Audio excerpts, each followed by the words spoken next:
नमस्कार दोस्तों, आप लोगों का बहुत-बहुत स्वागत है मेरे यूट्यूब चैनल मुदगल बायोलॉजी में। देखिए, आपको पता है इस चैनल पे हम बात करते हैं आरपीएससी सेकंड ग्रेड साइंस के बारे में और एक हमारी सीरीज़ चल रही है जिसमें हम कंप्लीट गाइड करते हैं जो अपनी सीरीज़ चल रही है जिसमें हम बात करते हैं कि जो इम्पोर्टेंट टॉपिक्स हैं यानी कि जो इम्पोर्टेंट यूनिट्स हैं उनके इम्पोर्टेंट टॉपिक्स हैं जहाँ से क्वेश्चन हर साल पूछे जाते हैं। और ये जो सीरीज़ है ये हेल्पफुल रहेगी अपने जो मैथमेटिक्स के स्टूडेंट हैं जिनको बायो जिनकी कमज़ोर होती है उनके लिए भी हेल्पफुल रहेगी, क्योंकि यहाँ से क्वेश्चन आपको 100% पेपर में देखने के लिए मिलेगा। उन्हीं यूनिट्स को हम कंप्लीट कर रहे हैं और एक तरीके से क्विक रिवीजन सीरीज ये चल रही है। मैं आपको बार बार कहता हूँ, आपने अपना जो टॉपिक्स वो पढ़ लिए हैं उसके बाद इसको आप क्विक रिवीजन के रूप में देख सकते हैं। ठीक है, तो आज का हमारा जो टॉपिक रहने वाला है वो फोटोसिंथेसिस रहने वाला है, जिसमें हम कंप्लीट फोटोसिंथेसिस को जो है कंप्लीट कर लेंगे। ठीक है, अब मैं बात कर लूँ आपसे कि भाई कौन कौन सी यूनिट्स अपनी कंप्लीट कर ली है। तो देखना, ह्यूमन एनाटॉमी एंड फिजियोलॉजी और ह्यूमन हेल्थ में से जो इंपॉर्टेंट टॉपिक्स है वो हमने कंप्लीट कर ली है, जिससे 66 क्वेश्चन आपके लगभग पूछे जाते हैं। दूसरे नंबर पर मैं बात करूँ तो टैक्सोनॉमी में हमने एनिमल टैक्सोनॉमी को कंप्लीट कर लिया है, प्लांट टैक्सोनॉमी अभी रह गई है। फिर सेल बायोलॉजी जो है हमने उसको कंप्लीट कर लिया। अब हम फोटोसिंथेसिस की आज यहाँ पे बात करने वाले हैं। इसके अलावा मैं बात करूँ तो हमने प्लांट ग्रोथ एंड डेवलपमेंट और प्लांट न्यूट्रिशन वाली यूनिट में हमने बात करी, तो जो आपके प्लांट ग्रोथ रेगुलेटर्स वगैरह होते हैं वो वाले जो टॉपिक्स है वो हमने कंप्लीट कर लिए। इसके अलावा जेनेटिक्स जो है वो भी मैंने कंप्लीट ग्रेजुएशन की वीडियो इस चैनल पर आपको देखने के लिए मिल जाएगी, वो मैंने कंप्लीट करा दी है। ठीक है, तो इस तरीके से हम धीरे धीरे सारे टॉपिक्स जो है उनको क्लियर करते हुए चलेंगे। अभी पिछले टाइम से क्या हुआ कि रेगुलर वीडियो नहीं आ पा रही है, उसका रीज़न आपको पता है कि लास्ट टाइम में अपने जो है बच्चों के फर्स्ट टेस्ट जो है स्टार्ट हो गए थे स्कूल में, तो उनके कॉपी वगैरह चेक करना, रिजल्ट वगैरह बनाना वो काम था। लेकिन अभी क्या है, आपको पता है समर वेकेशंस हो चुकी हैं, गर्मी की छुट्टियां हो चुकी हैं और मैं घर पे आ चुका हूं। और अब आपको जो है रेगुलर वीडियोस देखने के लिए मिल जाएंगी, क्योंकि अब मेरे पास इसके अलावा कोई भी काम नहीं है। अब मैं बिल्कुल फ्री हूँ 1 महीने के लिए, तो रेगुलर आपको गाइड करता रहूँगा मैं। कंप्लीट जो वीडियोज़ हैं आपको देखने के लिए मिल जाएंगी रेगुलरली। चलिए वीडियो अपन शुरू करते हैं। उससे पहले मैं बता दूंगा आज की वीडियो हम क्या क्या करेंगे। तो फोटोसिंथेसिस में हम बात करेंगे क्लोरोप्लास्ट की, जिसमें स्ट्रक्चर और ग्रेना की हम यहाँ पे बात कर लेंगे। फिर फोटोसिंथेटिक पिगमेंट्स की हम यहाँ पे बात कर लेंगे। फिर लाइट रिएक्शंस की यहाँ पे बात करेंगे, डार्क रिएक्शन की बात करेंगे, फोटो रेस्पिरेशन की बात करेंगे, बैक्टीरियल फोटोसिंथेसिस की बात करेंगे और लास्ट में हम इंपॉर्टेंट पीवाईक्यूज की बात कर लेंगे, जो इस पेपर में यानी कि इस टॉपिक से पेपर में पूछे गए हैं उनकी बात कर लेंगे। तो कंप्लीट वीडियो आपकी रहने वाली है, वीडियो को जरूर पूरे देखिएगा और यदि पसंद आती है तो लाइक जरूर करते हैं, चैनल को आप सब्सक्राइब जरूर कर दें। बहुत अच्छे आपके कमेंट्स आते हैं जिससे मुझे मोटिवेशन मिलती है। खैर चलिए हम टॉपिक की बात करते हैं। सबसे पहले प्रकाश संश्लेषण की। भाई प्रकाश संश्लेषण होता क्या है, तो बहुत बेसिक सी चीज़ है, आपको पता होगा कि पादप यानी कि जो प्लांट्स होते हैं उनका जो ग्रीन वाला पार्ट होता है उसमें कार्बन डाइऑक्साइड और हाइड्रोजन H2O के उपयोग से जो है यूज़ की जाती है सनलाइट, और उससे सनलाइट को यूज़ करके हम कार्बोहाइड्रेट का निर्माण करते हैं। कि जो प्लांट्स है वो सनलाइट का यूज़ करके कार्बोहाइड्रेट का निर्माण कर लेते हैं। इसी प्रक्रिया को प्रकाश संश्लेषण कह दिया जाता है या कहा जाता है। ठीक है, आगे हम यहाँ पे बात करते हैं कि जो प्रकाश संश्लेषण की रिएक्शन है ये आपको ध्यान रखनी है। इसमें अपचयन भी होता है और साथ के साथ ऑक्सीडेशन भी होता है, यानी कि रिडक्शन और ऑक्सीडेशन दोनों प्रक्रिया यहाँ पे साथ चलती हैं। ठीक है, आगे हम बात करें कि ये जो फोटोसिंथेसिस एक प्रकार के फिजियोकेमिकल प्रक्रिया है, यानी कि भौतिक रासायनिक प्रक्रिया है। यहाँ पे क्या किया जाता है, सौर ऊर्जा का यूज किया जाता है और उससे कार्बनिक यौगिक यानी कि कार्बोहाइड्रेट का संश्लेषण किया जाता है। अगला यह एक एंडोगोनिक रिएक्शन है, यानी कि ऊष्मा शोषी रिएक्शन है, क्योंकि यहाँ पे हमें ऊष्मा देनी पड़ती है, ऊष्मा को ये अवशोषित करती है। इसके अलावा मैं बात करूँ तो एक प्रकार की रिडक्शन या फिर मतलब रेडॉक्स प्रोसेस है। रेडॉक्स का मतलब क्या होता है कि जिसमें रिडक्शन भी हो रही हो साथ में साथ ऑक्सीडेशन भी हो रही हो, तो उसको अपन रेडॉक्स रिएक्शन कह देते हैं। आगे मैं बात करता हूँ कि ये जो फोटोसिंथेसिस रिएक्शन है ये एक प्रकार की निर्माणकारी होती है। ठीक है, और दूसरी ऊष्मा शोषी प्रक्रिया होती है। इसकी खोजकर्ता कौन है, तो स्टीफन हेल्स ने इसको सबसे पहले खोजा था, जो कि इसके क्या है, खोजकर्ता है। ठीक है, आगे मैं बात करूंगा फोटोसिंथेसिस का जो मुख्य उत्पाद है, मुख्य उत्पाद कौन है, तो उसका मुख्य उत्पाद कार्बोहाइड्रेट रहने वाला है। ठीक है, दूसरी बात मैं बात करूं कि इसका सह उत्पाद कौन है, तो उसका सह उत्पाद है वो ऑक्सीजन रहने वाला है, यानी कि ऑक्सीजन इसका सह उत्पाद होता है।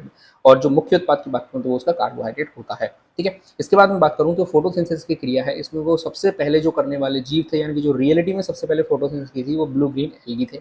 ठीक है, इसके बाद मैं बात करूं कि रेडॉक्स प्रक्रिया में क्या होता है, CO2 का जो अपचयन होता है जिससे कौन बनता है, कार्बोहाइड्रेट बनता है, और हाइड्रोजन का सॉरी जल का H2O का जो ऑक्सीकरण होता है उससे ऑक्सीजन बनता है। ये आपको ध्यान रखना है। कई बार प्रश्न पूछा गया है कि जो कार्बोहाइड्रेट या फिर मैं बात करूँ फोटोसिंथेसिस जो प्रोसेस होती है उसमें ऑक्सीजन का निर्माण होता है, वो किसकी वजह से होता है, तो वो हाइड्रोजन ये सॉरी मैं बात करूँ H2O के ऑक्सीडेशन से वो बनता है। ध्यान रखना, ये पेपर में कई बार प्रश्न पूछा जाता है। आगे मैं बात करूँ कि जो फोटोसिंथेसिस क्रिया है वो सामान्यतः हरे भागों में होती है, जैसे हरी पत्तियां हो गई आपकी, तने हो गए, हरा तना हो गया, उसमें फोटोसिंथेसिस होगा। लेकिन कई जो चीज़ें हैं जैसे जड़ की हम यहाँ पे बात करें तो सामान्यतः यह प्रक्रिया जड़ में नहीं पाई जाती, क्योंकि जड़ में कोई भी प्रकार का क्लोरोफिल नहीं पाया जाता है। लेकिन इसके कुछ अपवाद हैं, ध्यान रखना, पेपर में कई बार कुछ क्वेश्चन जो है वो पूछा गया है। जैसे ट्रापा ट्रापा होता है, सिंगाड़ा सिंगाड़ा की जो जड़ें होती हैं वो हरी होती हैं, तो वहाँ पे ये जो फोटोसिंथेसिस की प्रक्रियाएं होती है सामान्यतः जड़ में प्रक्रिया नहीं होती है, लेकिन अपवाद स्वरूप मैंने आपको बता दिया ट्रापा में।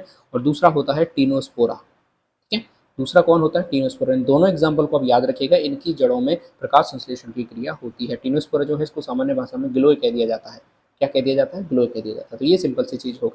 ठीक है, अगली मैं बात करूं तो जो स्टीफन हेल्स है इसकी खोज करता है प्रिस्टले, जिन्होंने कहा था कि भाई प्रकाश संश्लेषण एक प्रक्रिया है, हवा को शुद्ध करने की प्रक्रिया है। इंगन हाउस नाम के साइंटिस्ट थे, उन्होंने सनलाइट को अनिवार्य बताया था प्रकाश संश्लेषण के लिए। तो ये सामान्य सी प्रोसेस यहाँ पे हो जाती है। इसके बाद और मैं कथन की बात करूँ, जैसे महत्वपूर्ण कथन किस किसने कहा था इसके लिए, तो एक जो साइंटिस्ट थे, कौन से, मेयर। मेयर ने क्या बताया था कि जो पादप हैं वो फोटोसिंथेसिस क्रिया के द्वारा सौर ऊर्जा का रासायनिक ऊर्जा में क्या कर देते हैं, परिवर्तन कर देते हैं। यहाँ पे ये एक इनकी इंपॉर्टेंट प्रोसेस प्रक्रिया हो जाती है। ठीक है, तो ये हमारा सामान्य सा हमने फोटोसिंथेसिस की प्रक्रिया देख ली। चलिए आगे बढ़ते हैं। अगला हमारा टॉपिक आता है कि प्रकाश संश्लेषण होती कहाँ है। तो हमें पता है प्रकाश संश्लेषण की जो प्रक्रिया है वो क्लोरोप्लास्ट में होती है, हरित लवक में होती है। ये एक प्रकार की फैक्ट्री है जहाँ पे फोटोसिंथेसिस क्रिया करवाई जाती है।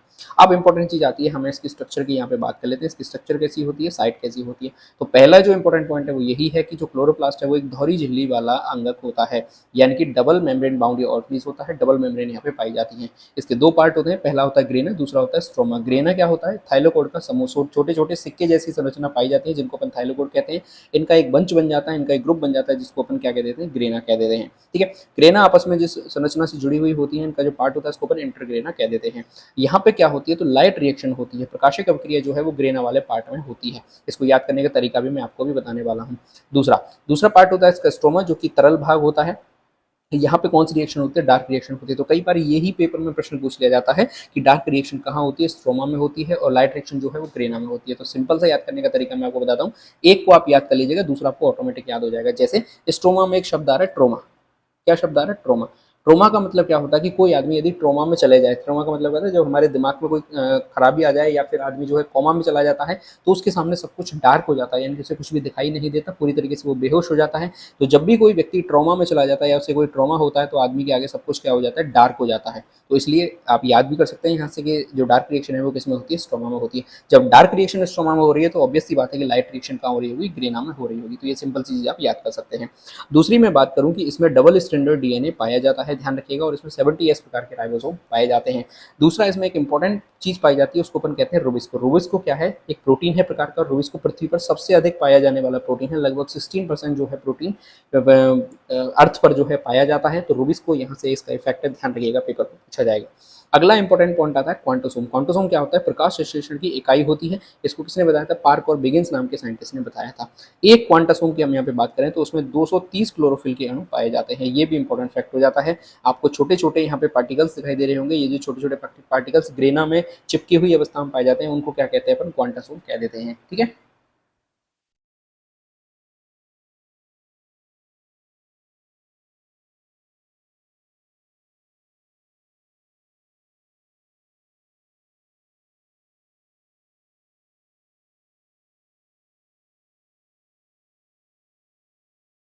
तो यहाँ पे आपको क्लोरोप्लास्ट के बारे में थोड़ा सा पता चल गया। इससे ज़्यादा आपको क्लोरोप्लास्ट में कुछ भी पढ़ने की आवश्यकता नहीं है। इंपॉर्टेंट पॉइंट मैंने सारे लिख दिए हैं कि डबल मेम्ब्रेन माइंड ऑर्गेनल्स होता है, ग्रेना में कौन सी रिएक्शन होती है, थाइलेकोड का समूह होता है, स्ट्रोमा में कौन सी रिएक्शन होती है, क्वांटासोम किसे कहते हैं, क्वांटासोम में कितने क्लोरोफिल के अणु पाए जाते हैं, और रूबिस्को जो है उसकी क्या बात है। तो रूबिस्को से एक बार क्वेश्चन भी पूछा गया, तो ये चीज़ ध्यान रखिएगा। एक बार कई बार यहाँ से भी प्रश्न पूछ लिया जाता है कि इसमें कौन सा डीएनए पाया जाता है, तो डबल स्टैंडर्ड डीएनए यहाँ पे पाया जाता है। कौन से राइबोसोम पाए जाते हैं, तो 70S प्रकार के राइबोसोम यहाँ पे पाए जाते हैं। चलिए आगे बढ़ते हैं। हमारे सामने अगला टॉपिक आता है भाई फोटोसिंथेसिस पिगमेंट, यानी कि प्रकाश संश्लेषी वर्णक कौन कौन से होते हैं जो कि प्रकाश संश्लेषण में हेल्प करते हैं। तो सबसे पहले मैं बता दूं कि प्रकाश संश्लेषण में 3 प्रकार के वर्णक यहाँ पे काम में लिए जाते हैं। कौन कौन से मैं आपको बता देता हूँ, ये सिंपल, फिर हम एक एक की यहाँ पे बात करेंगे।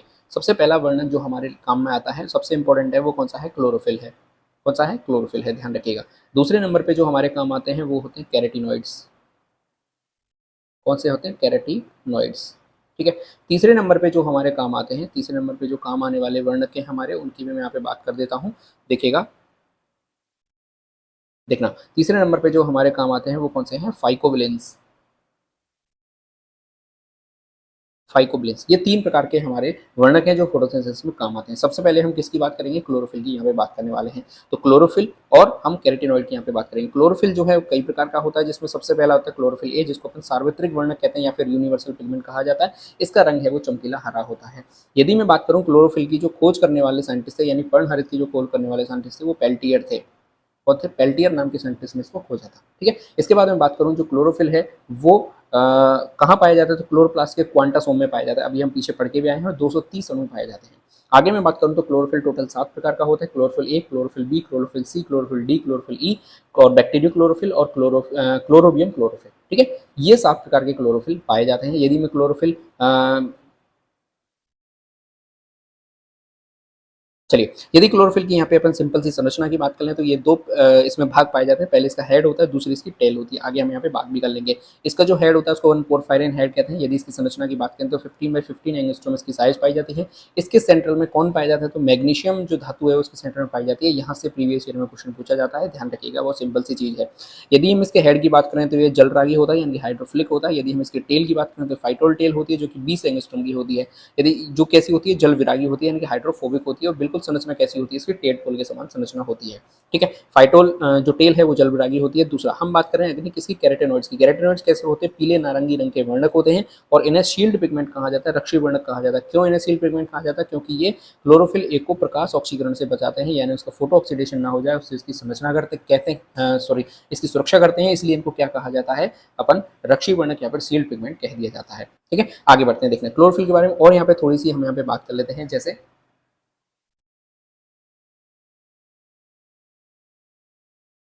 देखना किसकी संरचना कैसी होती है, बिल्कुल टेडपोल की समान यहाँ पे संरचना होती है। ये इसका शीर्ष वाला भाग है जिसे अपन पोरफायरिन शीथ कहते हैं, जो कैसा होता है, हाइड्रोफिलिक होता है।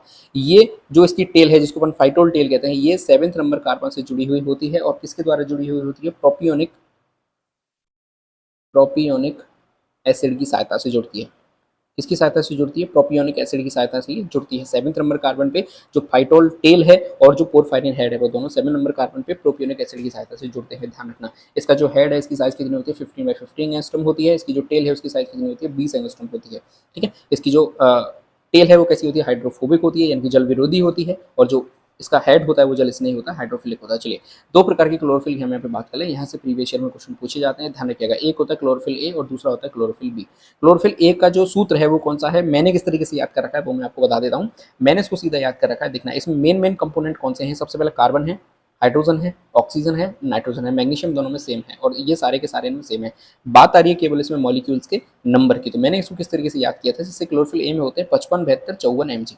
ठीक है, इस तरीके से मैंने याद कर रखा था। और क्लोरोफिल भी होता है 55 70 64 mg, यानी कि 10 उससे ज़्यादा है और 2 उससे कम है। इस तरीके से मैंने याद किया, आप सीधा इसको याद करिएगा, 55 72 54 mg। क्लोरोफिल ए यदि आपको याद हो जाएगा तो बी अपने आप याद हो सकता है, जैसे 55 70 64 mg। 2 3 बार आप बोलोगे तो आपको याद हो जाएगा। क्लोरोफिल ए है 55 72 54 mg और 55 70 64 mg, इस तरीके से मैंने इसको याद कर रखा था। इसमें जो क्लोरोफिल ए है उसमें क्या होता है, 3rd नंबर कार्बन पर मैथिल ग्रुप पाया जाता है, CH3 ग्रुप ऐड होता है। और जो क्लोरोफिल बी है इसमें 3rd नंबर कार्बन पर एल्डिहाइड ग्रुप यानी कि CHO ग्रुप यहाँ पे जुड़ा हुआ होता है।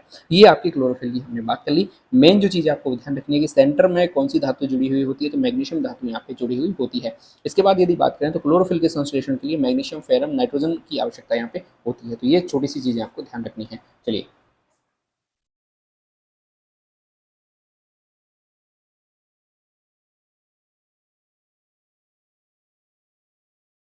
आगे हम कैरोटेनॉइड्स की बात करें तो कैरोटीन जो है वो दो प्रकार के होते हैं। पहला होता है कैरोटीन, ठीक है, और दूसरे नंबर पे कौन होते हैं, जेंथोफिल।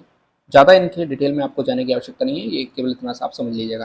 कैरोटीन जो है वो नारंगी रंग के होते हैं, जेंथोफिल जो है हल्के पीले रंग के होते हैं। ठीक है, कैरोटीन आपको पता होगा 3 प्रकार के प्रतिरूप में पाया जाता है। एक होता है अल्फा कैरोटीन, एक होता है बीटा कैरोटीन और एक होता है गामा कैरोटीन। 3 प्रकार के रूप में ये पाया जाता है। आपको पता होगा बीटा कैरोटीन जो है वो विटामिन ए का पूर्वगामी पदार्थ होता है, इनके प्रीकर्सर होता है, जो कि लीवर में ले जाता है किसको, आपके बीटा कैरोटीन को। ठीक है, और यहाँ पे विटामिन ए में इसको परिवर्तित कर दिया जाता है। कहाँ पाया जाता है तो आपको पता होगा, विटामिन ए गाजर में पाया जाता है, पपीता में पाया जाता है, गोल्डन राइस थे वहाँ पे ये पाया जाता है। इसी तरीके से जेंथोफिल की हम यहाँ पे बात करें तो जेंथोफिल जो है पीले नारंगी रंग का होता है, सुनहरे रंग का होता है। इनको सामान्य भाषा में कैरेटिनॉल कहा जाता है। यदि इनके सूत्र की यहाँ पे हम बात कर लें तो C40H56O2, ये इनका क्या हो, सिंपल फॉर्मूला हो जाता है। ठीक है, ऐसे ही हम फाइकोवलेंस की बात करें तो इनको अपन ब्ली प्रोटीन भी कह देते हैं। सेवालों में उपस्थित होते हैं, ये भी 2 प्रकार के होते हैं, फाइकोसाइनिन और फाइकोइरिथ्रिन। बस सिंपल सी इतनी सी चीज आपको ध्यान रखनी है। अगला हमारा टॉपिक आने वाला है प्रकाश की भूमिका, यानी कि लाइट की क्या रोल होता है, क्योंकि हमें ध्यान रखना है, क्योंकि सारा खेल किसका है, प्रकाश का है। तो पहले आपको ये पता होना चाहिए कि भाई प्रकाश होता क्या है। तो प्रकाश की यदि मैं बात कर दूं, जो हमारा विजिबल रीजन होता है, जो दृश्य क्षेत्र होता है, उसकी विद्युत चुम्बकीय तरंगों को ही क्या कहा जाता है, प्रकाश कहा जाता है।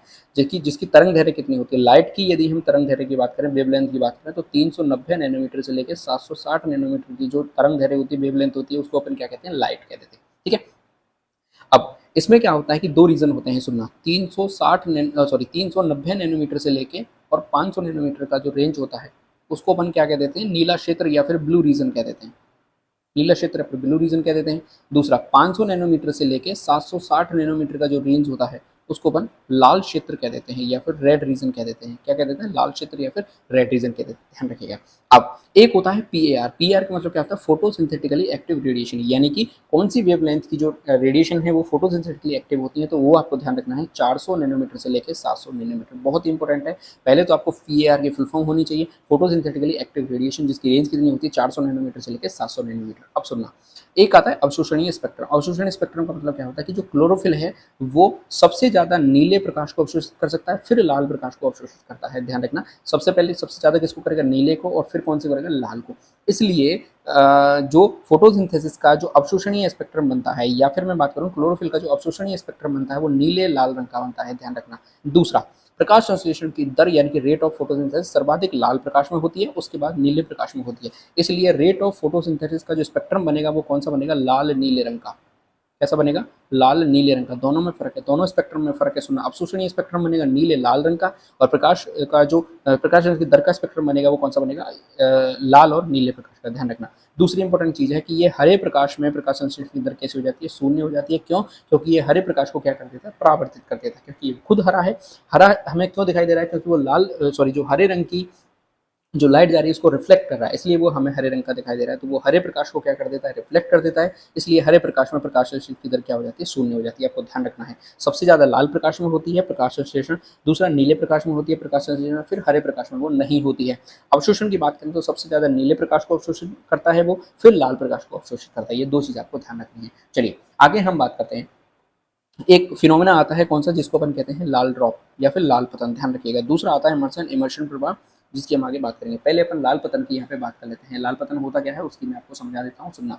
दो वैज्ञानिक थे, एक था इमर्सन और इनके साथियों ने क्या किया, जो प्रकाश संश्लेषण की क्रिया में प्रकाश की क्वालिटी और उसकी वेवलेंथ का अध्ययन करने के लिए एक प्रयोग किया। उस प्रयोग में क्या किया कि इन्होंने जो एक वर्णीय प्रकाश था, एक वर्णीय प्रकाश की तुलना में इन्होंने देखा कि जो प्रकाश संश्लेषण की दर है वो बहुवर्णीय प्रकाश में अधिक पाई जाती है। यानी कि एक तो होता है एक वर्णीय प्रकाश जो कि एक ही प्रकार का प्रकाश होता है, दूसरा होता है बहुवर्णीय जिसमें एक से ज्यादा वेवलेंथ का जो प्रकाश है वो डाला जाता है। तो दोनों में इन्होंने देखा कि जो बहुवर्णीय प्रकाश होता है उसमें प्रकाश संश्लेषण की दर क्या हो जाती है, ज्यादा हो जाती है। इन्होंने जिस शैवाल पे प्रयोग किया था वो कौन सा था, क्लोरेला नाम की हरी शैवाल थी। देखो इन्होंने क्या किया, सबसे पहले कि जो क्लोरेला शैवाल थी उस पर 680 नैनोमीटर से अधिक तरंग दैर्घ्य का एक वर्णीय लाल प्रकाश डाला, और इन्होंने देखा कि प्रकाश संश्लेषण की दर में तेजी से क्या आ गई, गिरावट आ गई। इसी को इन्होंने क्या नाम दे दिया भाई, रेड ड्रॉप दे दिया। ध्यान रखना, जो शैवाल थी वो कौन सी थी, क्लोरेला शैवाल थी। कौन सी थी, क्लोरेला शैवाल थी। और उस पर प्रकाश कौन सा डाला इन्होंने, एक वर्णीय लाल रंग का प्रकाश डाला, जिसकी तरंग दैर्घ्य कितनी 680 नैनोमीटर थी।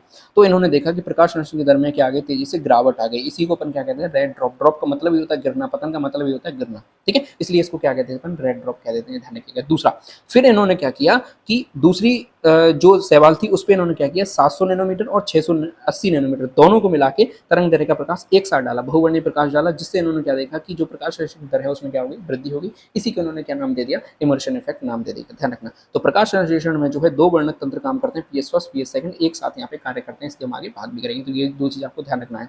एक अगली चीज होती है क्वांटम आवश्यकता, क्वांटम रिक्वायरमेंट। क्वांटम रिक्वायरमेंट क्या होती है वो मैं आपको बता देता हूँ कि एक ऑक्सीजन अणु को निकालने के लिए कितने फोटोन हमें देने पड़ेंगे, तो 8 फोटोन देने पड़ेंगे। इसी को अपन क्या कहते हैं, क्वांटम रिक्वायरमेंट कह देते हैं, ठीक है। चलिए आगे हम बात करते हैं भाई मैकेनिज्म ऑफ फोटोसिंथेसिस, प्रकाश संश्लेषण की क्रिया भी देखने पे बात करते हैं। तो सबसे पहले ध्यान रखना, जो लाइट रिएक्शन है इसकी खोज किसने करी थी, रॉबर्ट हिल ने करी थी, इसलिए लाइट हिल रिएक्शन भी कह देते हैं। डार्क रिएक्शन किसने खोजा था, ब्लैकमैन ने खोजा था, इसलिए इसको अपन ब्लैकमैन रिएक्शन भी कह देते हैं। इसको आप सीधा याद कर सकते हो, ब्लैक से डार्क, ठीक है। चलिए अब यहाँ पे हम बात करते हैं, तो जो प्रकाश संश्लेषण है फोटोसिंथेसिस है वो दो प्रकार से होता है। सबसे पहले लाइट रिएक्शन होती है, फिर डार्क रिएक्शन होती है। लाइट रिएक्शन मैंने आपको बताया था कहाँ होती है, ग्रेना में। डार्क रिएक्शन मैंने आपको बताया था कहाँ होती है, स्ट्रोमा में। लाइट रिएक्शन दो प्रकार से होती है, एक होता है साइक्लिक यानी कि चक्रीय, दूसरा होता है नॉन साइक्लिक या फिर जेड स्कीम जिससे अपन कह देते हैं। डार्क रिएक्शन में 3 साइकिल चलती है। सबसे पहले C3 जिसको अपन कैल्विन चक्र भी कह देते हैं, फिर होती है C4 जिसको हैच एंड स्लैक साइकिल भी कह देते हैं, और लास्ट में चलती है केम साइकिल। सबकी हम इस वीडियो में कंप्लीटली बात करने वाले हैं, ठीक है। चलिए लाइट रिएक्शन में सबसे पहले हम किसकी बात करेंगे, नॉन साइक्लिक फोटो रेस्पिरेशन की यहाँ पे बात करेंगे। सुनना, इसको अपन जेड स्कीम पाथवे भी कह देते हैं। तो पहले अपन नॉन साइक्लिक की बात करते हैं, यानी कि इसको नॉन साइक्लिक कहते क्यों हैं। तो सुनना, किसी भी एक फोटो सिस्टम से जब इलेक्ट्रॉन निकल के दूसरे फोटो सिस्टम के पास जाता है, तो यदि इलेक्ट्रॉन निकला निकलने के बाद उसी के पास वापस आ गया घूम के। जैसे मान के चलिए यहाँ से ये फोटो सिस्टम फर्स्ट था मान के चलिए, और यहाँ से इलेक्ट्रॉन निकला, इलेक्ट्रॉन निकल के वापस इसी के पास आ गया, तो ये साइकिल क्या होगी, कंप्लीट हो गई। साइकिल ही कंप्लीट हो गई तो इसको अपन क्या कहेंगे, साइक्लिक रिएक्शन कहेंगे।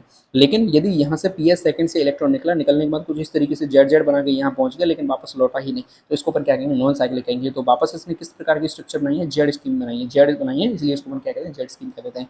यहाँ पे आप देखेंगे तो बिल्कुल ये जिगजैग संरचना यहाँ पे ये बना रहा है, इसलिए इसको कौन सी स्कीम कहते हैं, जेड स्कीम कह देते हैं। ठीक है। दूसरा, इसको नॉन साइक्लिक क्यों करें, अचक्री क्यों करें, क्योंकि यहाँ से इलेक्ट्रॉन निकला था, वापस यहाँ पे इलेक्ट्रॉन नहीं लौटा, ये जो साइकिल है, ये जो चक्र है वो यहाँ पे कंप्लीट नहीं हुआ है, इसलिए इसको अपन नॉन साइक्लिक कह देते हैं। ये सिंपल सी आपको चीजें समझनी थी। चलिए देखना, PS फर्स्ट में और PS सेकंड यहाँ पे दोनों भाग लेते हैं। जो सिंपल चीज़ है वही मैं आपको बताऊंगा, फालतू की चीज़ आपको बिल्कुल समझने की आवश्यकता यहाँ पे नहीं है। सुनना, PS फर्स्ट और PS सेकंड दोनों इसमें भाग लेते हैं। नॉन साइकिल में क्या होता है, PS फर्स्ट जो सिस्टम है वो भी भाग लेता है, वर्णक तंत्र भाग लेता है, और जो PS सेकंड है वो भी भाग लेता है। ये अब मैं बात करता हूँ भाई, जो फोटोसिंथेसिस सिस्टम के बारे में, इनकी वर्णक तंत्र के बारे में किसने बताया था, तो रॉबर्टसन नाम के साइंटिस्ट ने बताया था। किसने बताया था, रॉबर्टसन नाम के साइंटिस्ट ने बताया। इन्होंने दो प्रकार के वर्णक तंत्र बताए थे, एक PS फर्स्ट था, एक PS सेकंड था। इसमें क्या करेंगे, इसमें इलेक्ट्रॉन जो है अपने मूल स्थान पर नहीं लौटता, अभी मैंने आपको बता दिया, इसलिए इसको अपन क्या कहते हैं, नॉन साइक्लिक कह देते हैं। इसमें क्या होता है, जल का प्रकाशिक अपघटन होता है, फोटोलाइसिस ऑफ वाटर होता है, और कहाँ पर होता है, PS सेकंड में होता है, ध्यान रखिएगा। और इससे क्या होता है कि H2O जो है 4 हाइड्रोजन हमें देता है और 4 इलेक्ट्रॉन हमें देता है, और ऑक्सीजन गैस यहाँ पर निकलती है, इसी को क्या कहते हैं, प्रकाशिक अपघटन कह देते हैं जल का। इसमें कौन कौन सहायक होता है, तो मैग्नीशियम और क्लोरीन आयन यहाँ पे कौन होते हैं, सहायक होते हैं। यदि हम उत्पाद की बात करें तो जैसे ATP बनता है, NADPH2 बनते हैं, और ऑक्सीजन जो है यहाँ पे सह उत्पाद के रूप में बनते हैं। प्रकाशिक अभिक्रिया का भेपद जिसमें इलेक्ट्रॉन अपने मूल स्थान से निकल के पुनः उस स्थान पर नहीं लौटता है, उसको अपन क्या कहते हैं, अचक्रिक या फिर अचक्रिक या फिर जेड स्टीम जो साइकिल है उसको अपन कह देते हैं। इसमें क्या होता है कि इलेक्ट्रॉन जेड नुमा मार्ग बनाता है, इसलिए इसको अपन जेड स्कीम भी कह देते हैं। इसमें प्रथम इलेक्ट्रॉन ग्राही कौन होता है, तो प्लास्टोक्विनोन या फिर यूबिक्विनोन इसमें कौन होता है, प्रथम इलेक्ट्रॉन ग्राही होता है। इसमें अंतिम इलेक्ट्रॉन ग्राही कौन होता है, तो NADP इसमें अंतिम इलेक्ट्रॉन ग्राही होता है, ध्यान रखिएगा। उपस्थित जो वर्णक केंद्र है वो कौन कौन से, PS फर्स्ट भी होता है, PS सेकंड दोनों ही होते हैं। अभिक्रिया केंद्र कौन सा होता है, तो P680 होता है। यहाँ पे ATP लाभ की बात करें तो कुल ATP लाभ बनता है 7 ATP का, जिसमें एक शुद्ध ATP बनता है, 2 NADPH2 बनते हैं। शुद्ध ATP लाभ कितना होता है, 1 होता है। जेड स्कीम में PS सेकंड को अपने कोई भी इलेक्ट्रॉन की आपूर्ति किसके द्वारा होती है, जल के इलेक्ट्रॉन के द्वारा होती है। किस तरीके से, अभी मैं बताऊंगा। जल के प्रकाशिक अपघटन के लिए आवश्यक आयन कौन से होते हैं, क्लोरीन आयन और मैग्नीशियम आयन होते हैं। प्रकाश संश्लेषण में ऑक्सीजन का विमोचन किसके द्वारा होता है, तो जल के अणु के द्वारा होता है। देखना, इसमें साइकिल में मैं आपको पूरा समझा दूंगा। देखिए, सबसे पहले प्रक्रिया शुरू होती है, अभिक्रिया केंद्र कौन होता है, reaction centre P680 PS second है। यहाँ पे इसको एनर्जी मिलेगी, एनर्जी मिलेगी तो इसमें से क्या निकलेंगे, इलेक्ट्रॉन निकलेंगे। इलेक्ट्रॉन कहाँ पहुंचेंगे, यूबिक्विनोन या फिर प्लास्टोक्विनोन के पास। यहाँ से 4 इलेक्ट्रॉन निकल के किसके पास जाएंगे, साइटोक्रोम B6 के पास। फिर यहाँ से 4 इलेक्ट्रॉन किसके पास जाएंगे, साइटोक्रोम F के पास, जिससे क्या निकल जाएगा, 1 ATP, यहाँ पे शुद्ध ATP का लाभ हमें हो गया। इसके बाद 4 इलेक्ट्रॉन किसके पास पहुंचेंगे, प्लास्टोसाइनिन के पास पहुंचेंगे, और ये कहाँ पहुंचेगा, लास्ट में P700 के पास पहुंचेगा, जिससे अपन PS फर्स्ट भी कह देते हैं। ये यहाँ से 4 इलेक्ट्रॉन निकल के कहाँ पहुंचेंगे, फेराडॉक्सिन के पास निकल जाएंगे, और फेराडॉक्सिन के पास पहुंच के क्या निकलेंगे, 4 NADP के अंदर यहाँ पे ये चेंज हो जाएगा। अब सुनना, अब यहाँ पे जो जल का प्रकाशिक अपघटन यहाँ पे हो रहा है, 4H2O किस में कन्वर्ट हो जाएगा, 4H प्लस और 4H माइनस में कन्वर्ट हो जाएगा। यहाँ से जो 4H प्लस है वो निकल के सीधे कहाँ पहुंच जाएंगे, इस NADP के पास पहुंच जाएंगे, और ये किस में कन्वर्ट हो जाएगा, NADPH2 में कन्वर्ट हो जाएगा। ठीक है, और एक NADPH2 हमें 3 ATP देता है। कितने देता है, 3 ATP देता है, ये चीज़ आप ध्यान रखिएगा। इसके बाद यहाँ पे जो 4 OH है, इससे क्या निकलेगा, 4 इलेक्ट्रॉन निकलेंगे, और ये 4 इलेक्ट्रॉन कहाँ पहुंच जाएंगे, इसके पास, क्योंकि इसने पहले 4 इलेक्ट्रॉन खो दिए थे। अभी मैंने आपको यहाँ पे बताया था, सॉरी यहाँ पे लिख रहा था कि PS सेकंड को अपने खोए हुए इलेक्ट्रॉन की आपूर्ति कहाँ से होती है, जल के द्वारा होती है। तो ये PS सेकंड को अपने 4 इलेक्ट्रॉन इसने निकाले थे, वो 4 इलेक्ट्रॉन इसको वापस मिल गए। अब सुना, यहाँ जो 4 OH माइनस है, ये आपको 4 OH माइनस दिखाई दे रहे हैं, इनके पास एक इलेक्ट्रॉन है। तो मैं यहाँ पे यदि 4 OH माइनस लिख दूँ, यहाँ पे यदि मैं 4 OH माइनस लिख दूँ, इनके पास क्या क्या आया, एक इलेक्ट्रॉन आया, इनके पास क्या आया, एक इलेक्ट्रॉन यहाँ पे आया, एक इलेक्ट्रॉन यहाँ पे आया। तो अब इससे क्या होगा, सुना, 2 तो H2O बन जाएंगे। देखना, एक H2O तो ये बन गया, एक H2O यहाँ पे ये बन गए, 2 H2O बन गए, और एक क्या बन गई, यहाँ पे ऑक्सीजन बन गई, ये बन गई ऑक्सीजन। ठीक है, तो ऑक्सीजन हमें कहाँ से प्राप्त होती है, जल के प्रकाशिक अपघटन से ऑक्सीजन हमें प्राप्त हो जाती है। तो ये चीज़ आपको सिंपल सी यहाँ पे ध्यान रखने की आवश्यकता है। इस प्रकार से हमने जो नॉन साइक्लिक है उसके बारे में कंप्लीटली बात कर ली। चलिए, इसके बाद अपन साइक्लिक फोटोफॉस्फोराइलेशन की यहाँ पे बात कर लेते हैं। इसमें क्या होता है कि इलेक्ट्रॉन जो है वापस लौट के आ जाता है किसके पास, जहाँ से वो गया था। जैसे P700 से वो चला, फेराडॉक्सिन के पास गया, साइटोक्रोम B6 के पास गया, साइटोक्रोम F के पास गया, PC के पास गया, P700 के पास वापस लौट के आ गया। यहाँ से चला था इलेक्ट्रॉन और वापस कहाँ लौट गया, P700 के पास आ गया। साइकिल जो है वो कंप्लीट हो गई, इसलिए अपन इसको क्या कह देते हैं, साइक्लिक कह देते हैं। ठीक है, चलिए, इसमें केवल PS फर्स्ट P700 भाग लेता है। इसमें इलेक्ट्रॉन जो है ETS से गुजर कर पुनः P700 के पास लौट आता है। जल का अपघटन यहाँ पे नहीं होता, ध्यान रखिएगा। O2 का निकास यहाँ पे नहीं होता, फोटोलाइसिस नहीं हो रही है तो O2 का भी निकास यहाँ पे नहीं होगा। इससे उत्पाद कौन बनते हैं, केवल और केवल ATP का निर्माण होगा। कितने ATP, 2 ATP बनेंगे। यह ग्रेन स्ट्रोमर लैमेली दोनों में हो सकती है, ध्यान रखिएगा। तो लाइट रिएक्शन और की हम यहाँ पे समरी की बात कर लें कि नॉन साइक्लिक और साइक्लिक में क्या अंतर होता है, तो सुनना, साइक्लिक केवल पीएस फर्स्ट में होती है और नॉन साइक्लिक जो है पीएस फर्स्ट पीएस सेकंड दोनों में होती है। यहाँ पे वापस लौटता है साइक्लिंग में, इसमें इलेक्ट्रॉन वापस नहीं लौटता। यहाँ पे जल का बटन नहीं होता, यहाँ पे जल का बटन होता है जिससे O2 निकलती है, या केवल एटीपी बनता है, यहाँ पे एटीपी बनता है और NADPH2 भी बनते हैं। अब यहाँ पे हम जो एटीपी है उनकी काउंटिंग करेंगे तो देखना कैसे होता है। एक अणु ग्लूकोज को बनाने के लिए हमें कितने चाहिए, 18 तो एटीपी चाहिए और 12 NADPH2 चाहिए। ठीक है, टोटल हमें कितने एटीपी चाहिए, 54 एटीपी चाहिए, 54 एटीपी की हमें आवश्यकता पड़ेगी। इसके लिए जेड स्ट्रिंग को कितनी बार घूमना पड़ेगा, 6 बार घूमना पड़ेगा, ये आप ध्यान रखिएगा, सिंपल सी बात। तो 54 एटीपी कैसे बनेंगे, एक तो 18 एटीपी तो डायरेक्ट बन जाएंगे और 12 एटीपी कैसे बनेंगे, NADPH2 थ्रू के बनेंगे। और मैंने आपको बताया था कि एक NADPH2 में कितने एटीपी देता है, 3, तो 12 कितने देंगे, 36 और 18 एटीपी हमें डायरेक्ट मिल रहे हैं, तो कितने हो गए, 54 एटीपी की यहाँ पे हमें चाहिए होगा एक ग्लूकोज अणु को बनाने के लिए।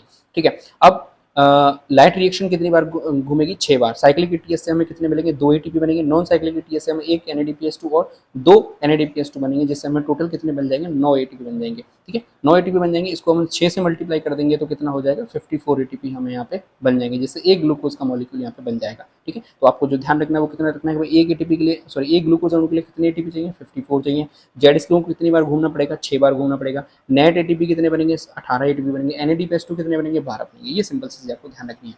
लाइट रिएक्शन थी वो हमारी कंप्लीट हो चुकी है। वापस मैं आपको रिकॉल करा देता हूँ कि हम किस तरीके से चल रहे हैं। लाइट रिएक्शन हमारी ग्रेना में हो रही थी, जिसमें चक्रीय हमने कंप्लीट कर लिया और अचक्रीय हमने कंप्लीट कर लिया। ठीक है, अब हम डार्क रिएक्शन की यहाँ पे बात करेंगे, जो कि स्ट्रोमा में होगी, जिसमें C3 चलेगा, C4 चलेगा और कैम साइकिल चलेगा। ठीक है, चलिए देखना, सबसे पहले हम किसकी बात करेंगे, C3 साइकिल की बात करेंगे, जिसे अपन केल्विन वेंशन साइकिल भी कह देते हैं। स्थल कहाँ होता है, तो ये स्ट्रोमा के अंदर होती है। इंपॉर्टेंट चीज़ है कि ये ताप पर निर्भर होती है, ध्यान रखिएगा। यह सभी प्रकाश संश्लेषी पादपों में पाया जाता है। प्रथम जो CO2 ग्राही होता है वो RuBP होता है, जो कैसा कंपाउंड होता है, 5 कार्बन कंपाउंड होता है, ध्यान रखिएगा, क्वेश्चन यहीं से बनता है। इसमें प्रथम स्थायी उत्पाद कौन होता है, तो 3PGA होता है। 3PGA का मतलब होता है 3 फॉस्फोग्लाइसरिक एसिड, जो कि कैसा होता है, 3 कार्बन का कंपाउंड होता है। इसमें सहयोगी एंजाइम कौन होता है, तो रविस्को इसमें सहयोगी एंजाइम होता है। एक ग्लूकोज बनाने के लिए यह चक्र कितनी बार घूमेगा, 6 बार घूमेगा। तो ये चीज़ आपको इंपॉर्टेंट ध्यान रखने के लिए है। यहाँ पे अपन वापस आ गए किसमें, C3 साइकिल में। मैं आपको वापस बता देता हूँ, इसका खोजकर्ता कौन है, केल्विन और वेंशन नाम के साइंटिस्ट खोज करता है। ठीक है, ये कहाँ होती है, स्ट्रोमा में होती है। प्रथम स्थायी उत्पाद कौन है, 3PGA, 3 फॉस्फोग्लाइसरिक एसिड है। अंतिम उत्पाद कौन बनता है, ग्लूकोज बनता है। यहाँ पे क्या होगा, CO2 का फिक्सेशन होगा, स्थिरीकरण होगा, या फिर CO2 का रिडक्शन होगा। कितनी बार होगा, एक बार होगा। कब होगा, रात में होगा। किसके द्वारा होगा, RuBP के द्वारा होगा। सहयोगी एंजाइम कौन होगा, RuBP कार्बोक्सिलेज। ठीक है, किस तरीके से चलेगा देखना, 6 बार घूमना पड़ेगा इसको। कितनी बार घूमना पड़ेगा, 6 बार घूमना पड़ेगा। ठीक, यहाँ सॉरी यहाँ पे लिखा हुआ है मैंने कि पूरी इसको कितनी बार घूमना पड़ेगा, 6 बार। तो देखना, RuBP पहले अपन सिंपल साइकिल समझ लेंगे, उसको 6 से मल्टीप्लाई करते हुए आप चलना। RuBP किसकी सहायता से, RuBP कार्बोक्सिलेज की सहायता से आगे बढ़ेगा और ऊपर से कौन आ जाएगी, CO2, जिसका हमें क्या करना है, फिक्सेशन करना है। तो RuBP आगे की तरफ बढ़ रहा है, जिसके साथ कौन आगे, CO2, जिसका आगे फिक्सेशन होगा। RuBP कार्बोक्सिलेज की सहायता से CO2 जो है इसका प्रथम ग्राही कौन है, RuBP है। आगे बढ़ा तो किस में कन्वर्ट हो जाएगा, 3PGA में कन्वर्ट हो जाएगा। किसके अंदर कन्वर्ट हो जाएगा, 3PGA में, जो कि क्या है, फर्स्ट स्टेबल कंपाउंड है। पहला स्थायी कंपाउंड कौन है, 3PGA, ये बन गया। ठीक है, ये कैसा है, 3 कार्बन कंपाउंड है। इसके बाद ये आगे बढ़ेगा, 12 एटीपी यहाँ पे यूज आ जाएंगे। यूज आने के बाद ये किसके अंदर कन्वर्ट हो जाएगा, 1,3 डाई PGA के अंदर कन्वर्ट हो जाएगा। फिर ये किसके अंदर कन्वर्ट हो जाएगा, 1,3 डाई फॉस्फोग्लिसरिक एल्डिहाइड के अंदर कन्वर्ट हो जाएगा। ये आगे बढ़ेगा तो 2,1,3 डाई, ठीक है, 1,3 डाई फॉस्फोग्लिसरिक एल्डिहाइड आगे बढ़ के किस में कन्वर्ट हो जाएंगे, ग्लूकोज के अंदर कन्वर्ट हो जाएंगे। और आगे की तरफ कौन चलेंगे, 10 चलेंगे, 10 1,3 डाई PGL आगे चलेंगे, जो किस में कन्वर्ट हो जाएंगे, RuMP के अंदर कन्वर्ट हो जाएंगे। फिर यहाँ से 6 ATP हमें और जुड़ेंगे, ATP जुड़ के ये किसके अंदर कन्वर्ट हो जाएगा, RuBP यानी कि रूबिस्को बाई बिस फॉस्फेट के अंदर कन्वर्ट हो जाएगा। रिव्यूलेज 1,5 बिस फॉस्फेट के अंदर क्या हो जाएगा, कन्वर्ट हो जाएगा। फिर आगे ऐसे ही प्रोसेस चलती रहेगी। टोटल कितनी बार घूमेगी, ये 6 बार घूमेगी। तो यहाँ पे आपकी जो C3 साइकिल है वो कंप्लीट हो जाती है। आगे हम बढ़ते हैं C4 साइकिल के अंदर, जिसको अपन हैच एंड सेलेक्ट साइकिल या फिर पाथवे भी कह देते हैं, क्योंकि हैच एंड सेलेक्ट नाम के साइंटिस्ट ने इसको खोजा था। गन्ना हो गया, मक्का हो गया, ज्वार हो गया, ये इसके कौन है, उदाहरण है C4 साइकिल के। तो C4 साइकिल किसके अंदर होती है, गन्ना के अंदर होती है, मक्का के अंदर होती है, ज्वार के अंदर होती है। क्योंकि इसमें पहला कंपाउंड कितने कार्बन बनता है, 4 कार्बन कंपाउंड बनता है, इसलिए अपन इसको क्या कहते हैं, C4 साइकिल कह देते हैं। फिर साइंटिस्ट आए कौन, हैच और स्लेक। हैच और स्लेक ने क्या किया, गन्ने की पत्ती पर विस्तार पूर्वक अध्ययन किया और ये बता दिया कि भाई इससे जो बनने वाला कंपाउंड है वो कौन सा है, C4 वाला कंपाउंड ही होता है। और वो कौन होता है, C4 compound OAA, ऑक्जेलो acetic acid, जो 4 कार्बन कंपाउंड होता है। ठीक है, तो यहाँ पे लिखा भी हुआ है, देखना, पहला CO2 ग्राही कौन होता है, PEP होता है, जिसको फॉस्फोइनोपायरुवेट कहते हैं, जो कि 3 कार्बन कंपाउंड है। और पहला स्थायी उत्पाद कौन होता है, OA होता है, जिसको अपन ऑक्जेलो एसिटिक एसिड कहते हैं, जो कि 4 कार्बन कंपाउंड होता है। इसलिए इसको क्या कहा जाता है, C4 साइकिल कहा जाता है। ठीक है, चलिए, चूंकि क्या होता है कि ऑक्जेलो एसिटिक एसिड में कार्बोक्सिलिक समूह की जो संख्या होती है वो 2 होती है, ठीक है। यदि आप ऑक्सैलिक एसिड की संरचना देखेंगे तो उसमें 2 कार्बोक्सिलिक समूह पाए जाएंगे, 2 कार्बोक्सिलिक ग्रुप पाए जाएंगे। इसलिए इसी साइकिल को क्या कह देते हैं, टीसीए साइकिल भी कहते हैं, डाई कार्बोक्सिलिक एसिड साइकिल भी इसको कह दिया जाता है, ध्यान रखिएगा, ठीक है। दूसरी चीज, C4 साइकिल जिन प्लांट्स में होती है उनको अपन क्या कहते हैं, C4 प्लांट्स कह देते हैं। तो C4 प्लांट्स किसको कहते हैं, जिनके अंदर C4 साइकिल होगी, सिंपल सी बात है। इसके बाद C4 जो प्लांट्स होते हैं वो ज्यादातर कहाँ पाए जाते हैं, जिनका टेम्परेचर होता है कितना, 30 से 40 डिग्री सेंटीग्रेड पर ये चलता है, यानी कि C4 प्लांट्स जो है वो 30 डिग्री सेंटीग्रेड या 40 डिग्री सेंटीग्रेड पर भी उच्च उत्पादन देते हैं। तो पहला ये जो टेम्परेचर है ये हमारे लिए बेनिफिशियल बनेगा, आगे हम इसकी बात भी करेंगे, ठीक है। इसके बाद हम बात करते हैं कि भाई जो C4 प्लांट्स होते हैं उनमें कुछ खास विशेषताएं पाई जाती है। कौन सी, सबसे पहले तो उनके अंदर क्या पाई जाएगी, क्रेन्स एनाटोमी पाई जाएगी, ध्यान रखिएगा। यहीं से प्रश्न पूछा गया था एक बार कि भाई क्रेन्स एनाटोमी किन के अंदर पाई जाती है, तो केम प्लांट्स के अंदर पाई जाती है, C3 प्लांट्स के अंदर पाई जाती है, C4 प्लांट्स के अंदर पाई जाती है, या फिर इनमें से किसी में नहीं पाई जाती। तो आंसर आपको देना है C4 प्लांट्स के अंदर क्रेन्स एनाटोमी पाई जाती है।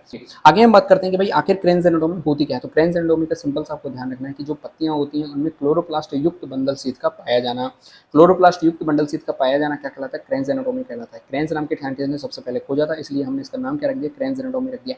किसके अंदर खोजा था, तो गन्ने की पत्तियों में सबसे पहले इसके अंदर खोजा था, ठीक है। चलिए, तो जो क्रेन्स एनाटोमी है उसमें 2 प्रकार की सेल्स पाई जाती हैं। पहली होती है मेसोफिल सेल्स जिनमें ग्रेना उपस्थित होता है, दूसरी होती है बंडल शीत पुलाच्छद जिनमें ग्रेना अनुपस्थित होता है, यानी कि एक ग्रेना प्रकार की होती है। दूसरा, C4 साइकिल में जो कार्बन डाइऑक्साइड का फिक्सेशन होता है वो कितनी बार होता है, 2 बार होता है। कितनी बार होता है, 2 बार होता है। ये अपन आगे बात भी करेंगे, देखना। कंपेरिजन कर रहे हैं अपन किसना, C3 प्लांट्स और C4 प्लांट्स का। सुनना, लक्षण है यहाँ पे C3 प्लांट्स है, यहाँ पे C4 प्लांट्स है। देखिएगा, प्रथम CO2 ग्राही कौन होता है, RUBP होता है जो कि 5 कार्बन कंपाउंड होता है। यहाँ पे कौन होता है, PEP होता है जो कि 3 कार्बन कंपाउंड होता है। प्रथम स्थायी उत्पाद कौन होता है, 3PG होता है जो कि 3 कार्बन कंपाउंड है। यहाँ पे कौन होता है, ऑक्सिलो एसिटिक होता है जो कि 4 कार्बन कंपाउंड होता है। क्रेन्स एनाटोमी C3 प्लांट्स के अंदर नहीं पाई जाती, लेकिन C4 प्लांट्स के अंदर पाई जाती है। फोटो रेस्पिरेशन C3 प्लांट्स के अंदर होता है जो कि हानिकारक पद है और यहाँ पे अनुपस्थित होता है, इसलिए ये कैसे होते हैं, दक्ष होते हैं C4 प्लांट। जो अनुकूल ताप है यहाँ पे 10 से 25 डिग्री सेल्सियस होता है, जो कि ज़्यादा दक्ष नहीं होते, लेकिन 30 से 40 डिग्री सेल्सियस है, इसलिए ये जो C4 प्लांट्स होते हैं वो ज़्यादा दक्ष होते हैं, ज़्यादा मात्रा में जो है फोटोसिंथेसिस करके ज़्यादा मात्रा में जो है अपना ग्लूकोज बना सकते हैं, ठीक है। यहाँ पे लिखा भी हुआ है कि C4 प्लांट्स यील्ड मोर कार्बोहाइड्रेट, क्यों, क्योंकि ये totally avoid the wasteful C2 cycle, यानी कि इनके पास फोटो रेस्पिरेशन C2 साइकिल नहीं होता, इसलिए ये कैसे होते हैं, हानिकारक नहीं होते, दक्ष होते हैं। चलिए आगे हम बात करते हैं कैम साइकिल की या फिर फोटो रेस्पिरेशन की। यहाँ पे बात करेंगे कैम साइकिल के, पहले तो आपको फुल फॉर्म पता होनी चाहिए, होता है क्रैसुलेशन एसिड मेटाबॉलिज्म। क्रैसुलेशन एसिड मेटाबॉलिज्म ये इसकी फुल फॉर्म है। ये किस में होता है, मरुद्भिद पादप में होता है या फिर क्रूसीफेरी जो कुल के प्लांट होते हैं उनके अंदर ये हमें देखने को मिलता है, ठीक है। इस चक्र की हम बात करें तो सबसे पहले जो टिंग नाम के साइंटिस्ट ने, इन्होंने सबसे पहले इसके बारे में बताया था। यदि हम खोज की बात करें तो रूहानी नाम के वैज्ञानिक, मैं यहाँ पे लिख देता हूँ, टिंग कौन थे, टिंग नामक वैज्ञानिक ने सर्वप्रथम बताया था, यानी केवल हमें बात चलाई थी इसकी, बताया था। इसके बाद यदि मैं बात करूँ रूहानी नाम के साइंटिस्ट से, कौन थे, रूहानी नाम के साइंटिस्ट से, जिन्होंने क्या की थी, इसकी खोज की थी, कैम साइकिल की। किसकी खोज की थी, कैम साइकिल की खोज की थी। ये किस में पाया जाता है, क्रूसीलेसी कुल के पादप में पाया जाता है।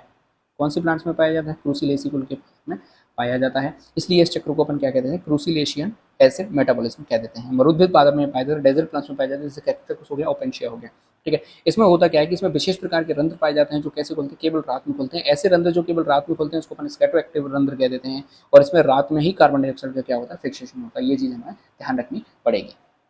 कैम पादप कौन से होते हैं, डेजर्ट प्लांट होते हैं, ध्यान रखना। दूसरा, इनमें जो रंध्र है वो केवल रात में खुलते हैं। जो ऐसे रंध्र होते हैं जो केवल रात में खुलते हैं उनको अपन स्टेटोएक्टिव रंध्र कहते हैं, और रात में ही क्या होता है, CO2 का फिक्सेशन होता है। दूसरी चीज, कैम पादपों में CO2 फिक्सेशन करने के लिए क्रिया कितनी बार होती है, 2 बार होती है। कितनी बार होती है, 2 बार होती है। C4 में भी कितनी बार होती है, 2 बार होती है। कैसे होती है, सुनना। रात के समय क्या होगा, रात के समय क्या होगा, कार्बन डाइऑक्साइड अंदर आएगी, ठीक है। यहाँ पे कौन बैठा हुआ है, पहले से PEP बैठा हुआ है, फॉस्फोइनोल पायरुवेट यहाँ पे बैठा हुआ है, जो कि 3 कार्बन कंपाउंड है। ये किसको क्या करेगा, एक्सेप्ट करेगा। एक्सेप्ट करने के बाद ये फॉस्फोइनोल पायरुवेट कार्बोक्सिलेज एंजाइम की सहायता से किसके अंदर कन्वर्ट कर देगा, ऑक्सिलो एसिटिक एसिड के अंदर कन्वर्ट कर देगा। ऑक्सिलो एसिड जो है कन्वर्ट कर देगा किसके अंदर, मैलिक एसिड के अंदर। और यहाँ पे जो एंजाइम काम आएगा वो कौन सा काम आएगा, ऑक्सिलो एसिटिक एसिड डिहाइड्रोजनेज। ध्यान रखना कौन सा एंजाइम काम आएगा, oxalo acetic acid dehydrogenase enzyme यहाँ पे काम आएगा, जो कि आगे प्रीवियस ईयर क्वेश्चन में पेपर में जो क्वेश्चन है वो पूछा भी गया है, ठीक है। और यहाँ पे NADPH2 जो है वो NADP के अंदर क्या हो जाएगा, कन्वर्ट हो जाएगा। अब रात के समय जो मैलिक एसिड है वो कहाँ चला जाएगा, वंडल शीत कोशिकाओं में चला जाएगा, और किस में कन्वर्ट हो जाएगा, पायरुविक एसिड में कन्वर्ट हो जाएगा। CO2 यहाँ से बाहर निकल जाएगी और C3 साइकिल में प्रवेश कर जाएगी, जिससे क्या बनेगा, ग्लूकोज बन जाएगा। वो अलग साइकिल चल रही है। फिर पायरुविक एसिड आगे चलते किसके अंदर, सुबह होते ही किसके अंदर, सॉरी रात होते ही किसके अंदर कन्वर्ट हो जाएगा, पीईपी के अंदर कन्वर्ट हो जाएगा। तो इस तरीके से केम साइकिल जो है वो रेगुलरली चलता रहता है। ठीक है, चलिए अब हमारा अगला टॉपिक आता है फोटो रेस्पिरेशन, जिसको अपन C2 साइकिल भी कह देते हैं। देखना, प्रकाशिक श्वसन क्या होता है कि ये एक प्रकार की विनाशकारी प्रक्रिया है। विनाशकारी प्रक्रिया क्यों है, क्योंकि यहाँ पे एटीपी का क्या होता है, यूज होता है। एटीपी का यूज होता है और बनता कुछ भी नहीं है, ना तो ऑक्सीजन बनती है, कुछ भी नहीं बनता है यहाँ पे, केवल एटीपी खर्च होते हैं, इसलिए इसको क्या कहते हैं अपन, विनाशकारी प्रक्रिया कह देते हैं। सुनना, ये कब होती है, दिन के समय होती है, ऑक्सीजन की सांद्रता बढ़ने तथा उच्च ताप पर ये होता है। रूबीज को क्या धोखा देता है कि CO2 के स्थान पर ऑक्सीजन के साथ बंधुता दिखा देता है, जिससे इसका जो प्रथम उत्पाद है वो कौन बनता है, फास्फोग्लाइकोलिक एसिड बनता है, जो कि कैसा है, 2 कार्बन वाला कंपाउंड होता है, इसलिए इसको C2 साइकिल भी कह देते हैं। इसमें ना तो एटीपी बनता है ना एनएडीपीएच बनता है, बल्कि एटीपी उल्टे क्या हो जाता है, खर्च हो जाते हैं। ये किसमें होता है, केवल C3 पादपों में होता है। इसके खोजकर्ता कौन है, डेकरोटियो नाम के साइंटिस्ट ने इसको क्या किया, खोज किया था। सुनना, कौन कौन से उसमें ये होता है, चरण कौन से, सबसे पहले क्लोरोप्लास्ट, क्लोरोप्लास्ट के अंदर के बाद किसमें जाएगा, पेरोक्सिसोम, पेरोक्सिसोम के बाद किसमें होगा, माइटोकॉन्ड्रियम। अभी प्रीवियस ईयर के अंदर क्वेश्चन ये पूछा भी गया था, ध्यान रखिएगा। ठीक है, मैंने कल परसों टेलीग्राम पे पूछा था, लेकिन उसमें क्या हो गया, ये जो सीक्वेंस है वो गड़बड़ हो गया था, यानी क्लोरोप्लास्ट दे दिया, उसके बाद माइटोकॉन्ड्रिया दे दिया, उसके बाद पेरोक्सिसोम दे दिया, लेकिन जो राइट मैं बात करूँ सीक्वेंस है वो यही है, क्लोरोप्लास्ट हो गया, पेरोक्सिसोम हो गया, इसके बाद माइटोकॉन्ड्रिया हो गया। ठीक है, चलिए अब हम बात करते हैं प्रभावित करने वाले कारक, यानी कि प्रकाश संश्लेषण को प्रभावित करने वाले कारक कौन कौन से होते हैं। तो उसके लिए एक नियम आया था, ब्लैकमॉन्स लॉ ऑफ लिमिटिंग फैक्टर्स, यानी कि सीमाकारी कारकों का नियम।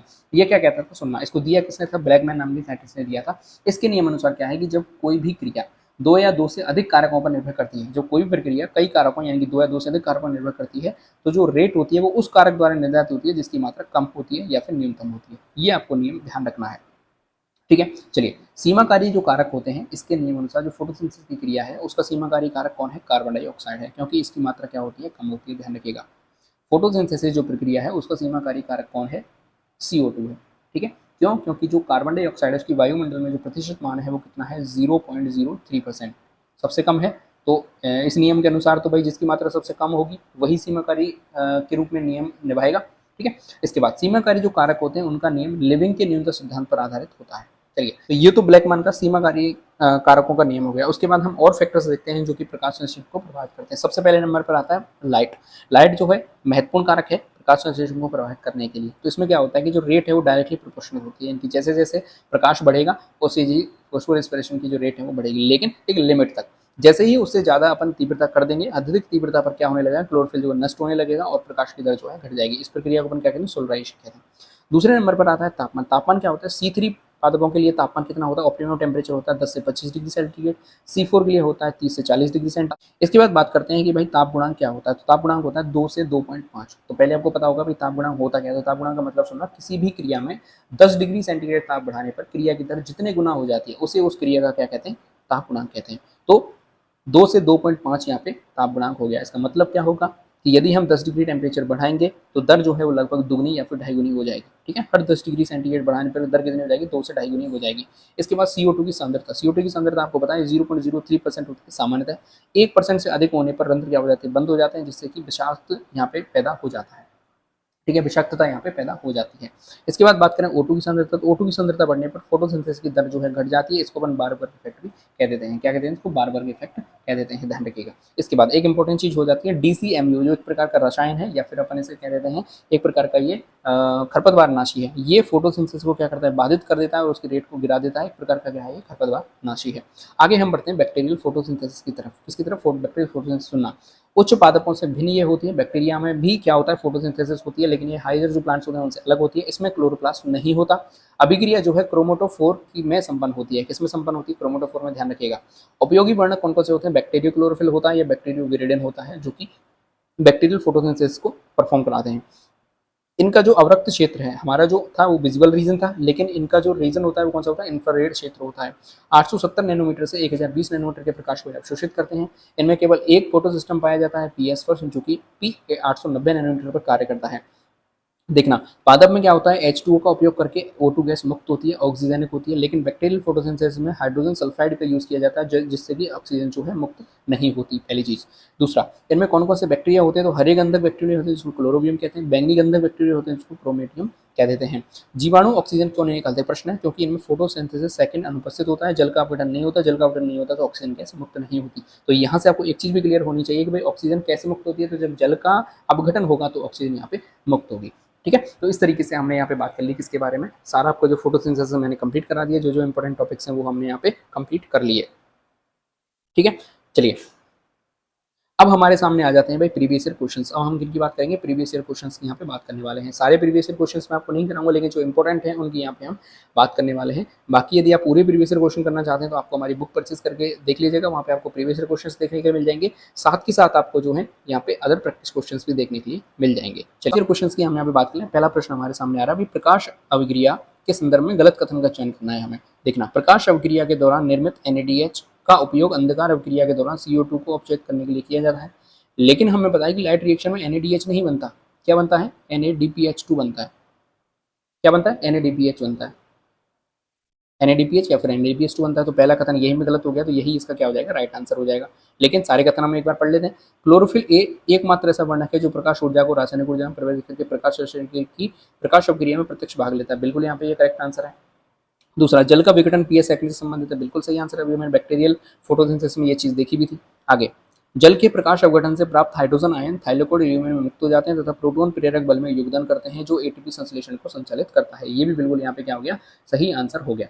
तो पहला जो ऑप्शन है वो यहाँ पे गलत हो गया। चलिए आगे हम बात करते हैं भाई C4 पादपों के लिए निम्न कथनों पर विचार करिए। चलिए, इनमें उच्च जल उपयोग दक्षता होती है, बिल्कुल। इसके बाद उच्च तापमान इन पौधों में नेट कार्बन डाइऑक्साइड ग्रहणता को प्रेरित करता है, इनमें लवण सहनशीलता कम होती है, इनकी उत्पादकता उच्च होती है। तो ये जो कथन है ये बिल्कुल करेक्ट है, इनकी उत्पादकता जो है बिल्कुल करेक्ट होती है, ये बात बिल्कुल सही है। इनमें लवण सहनशीलता कम होती है, ये यहाँ पे गलत कथन है, इनमें लवण सहनशीलता जो है वो ज्यादा होती है। इसके बाद, उच्च तापमान इन पौधों में नेट कार्बन डाइऑक्साइड ग्रहणता को प्रेरित करता है। बिल्कुल यहाँ पे सही टेम्परेचर है, क्योंकि इनका जो ऑप्टिमम टेम्परेचर होता है वो 30 से 40 डिग्री सेंटीग्रेड होता है। दूसरा, इनमें उच्च जल उपयोग दक्षता होती है, ये भी बिल्कुल सही कथन है। तो यहाँ पे जो ABD है बिल्कुल यहाँ पे राइट आंसर हो जाएगा। ठीक है, आगे हम बढ़ते हैं। प्रकाश शोषण में ऑक्सीजन ग्राही कौन होता है। प्रकाश शोषण में यदि हम ऑक्सीजन ग्राही की बात करें तो ribulose 1,5 bisphosphate, leg haemoglobin, oxaloacetic acid, phosphoenolpyruvate. तो यहाँ पे जो करेक्ट आंसर है वो ए ऑप्शन यहाँ पे करेक्ट आंसर हो जाएगा। RUBP जो है, ठीक है, RUBP जो है फोटो रेस्पिरेशन में क्या होता है, रुबिस्को एंजाइम की ऑक्सीजनेज जो क्रिया होती है उसके कारण RUBP, इसकी फुल फॉर्म ही क्या है, रिब्यूलेज 1,5 बिस्फॉस्फेट है, ऑक्सीजन के साथ अभिक्रिया करता है। ठीक है, तो प्रकाश संश्लेषण में ऑक्सीजन ग्राही कौन होगा, रिब्यूलेज 1,5 बिस्फॉस्फेट होगा, यहाँ पे करेक्ट आंसर हो जाएगा। इसके बाद सुनना, प्रकाश संश्लेषण के दौरान निम्नलिखित में से कौन सा या कौन से मेसोफिल कोशिकाओं में संश्लेषित होते हैं तथा वहां से बंडल शीत कोशिकाओं में स्थानांतरित होते हैं। C3 अम्ल, शर्करा, C4 अम्ल, अच्छा C4 दोनों जगह हो गया, शर्करा एवं C3 अम्ल। तो यहाँ पे यदि मैं करेक्ट आंसर की बात करूँ तो इनमें से एक को यदि हम C3 करेंगे तो इसको अपन क्या कर देंगे, यहाँ पे C3 कर देते हैं, इसको अपन C3 कर देते हैं, तो ये ऑप्शन यहाँ पे क्या हो जाएगा, अपना करेक्ट आंसर हो जाएगा। और C4 कौन सा होता है, मैलिक अम्ल होता है। कौन होता है, मैलिक अम्ल होता है, पिछले हमने बात भी करी थी। ठीक है, तो यहाँ पे जो ए ऑप्शन में करेक्ट आंसर हो जाएगा। चलिए, निम्नलिखित में से कौन सी प्रक्रिया पादपों में कार्बन डाइऑक्साइड CO2 स्थिरीकरण से संबंधित नहीं है, ध्यान रखिएगा, नहीं को अंडरलाइन कर लें। कौन सी प्रक्रिया कार्बन डाइऑक्साइड स्थिरीकरण से संबंधित नहीं है, कैल्विन बेंशन चक्र बिल्कुल सही है, HN सेलेक्ट चक्र बिल्कुल सही है, क्रेब्स चक्र या फिर क्रैशवेल अम्ल साइकिल ये भी सही है। तो सी ऑप्शन यहाँ पे करेक्ट आंसर हो जाएगा, क्योंकि यहाँ पे CO2 का स्थिरीकरण नहीं होता, ये जो है श्वसन से संबंधित है। ठीक है, चलिए, क्रैशुलेशन अम्ल उपापचय में ऑक्सलो एसीटेट का अपचयन मेलेट में किस एंजाइम की उपस्थिति में होता है, मेलेट डिहाइड्रोजनेस PEP कार्बोक्सिलेज के द्वारा नहीं होता, मेलेट कार्बोक्सिलेज के द्वारा नहीं होता, मेलेट सिंथेटेज के द्वारा नहीं होता, मेलेट डिहाइड्रोजनेस के द्वारा क्या होता है, ऑक्सलो एसीटेट का अपचयन होता है। ठीक है, तो ए ऑप्शन यहाँ पे क्या हो जाएगा, करेक्ट आंसर यहाँ पे हो जाएगा। आगे बात करते हैं, सही कथन का हमें चयन करना है। प्रकाश संश्लेषण में प्रकाश अवशोषण हार्वेस्टिंग तंत्र एंटीना कहलाता है। प्रकाश संश्लेषण में अभिक्रिया केंद्र का निर्माण केवल जंतु, केवल जहाँ पे आ जाए वो ऑप्शन अपने आप क्या हो जाता है, गलत हो जाता है। PS फर्स्ट का अभिक्रिया केंद्र 680 होता है, नहीं। PS सेकंड का अभिक्रिया केंद्र 30 होता है, नहीं। दोनों क्या है, एक दूसरे के अपोजिट है, उल्टे हो गए। यहाँ पे ए ऑप्शन जो है बिल्कुल यहाँ पे करेक्ट आंसर हो जाएगा। चलिए अगला क्वेश्चन देखते हैं, निम्नलिखित में से किस उपापचयी चक्र में रुबिस्को शामिल नहीं होता है।